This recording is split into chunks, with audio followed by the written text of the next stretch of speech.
हिंजवडी येथील सिनेक्रॉन टेक्नॉलॉजी कंपनीसमोर कामगारांचे आमरण उपोषण मागील 4 दिवसांपासून सुरू आहे.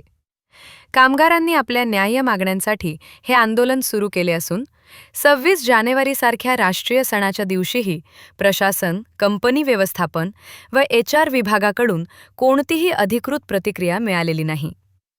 न्यायासाठी रस्त्यावर उतरलेल्या कामगारांच्या मागण्यांबाबत अद्याप स्पष्टता न मिळाल्याची भावना कामगारांकडून व्यक्त करण्यात येत आहे.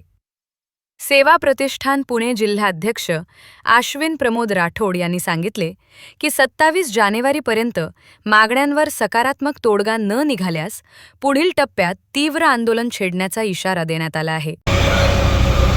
नमस्कार, मी आश्विन राठोड.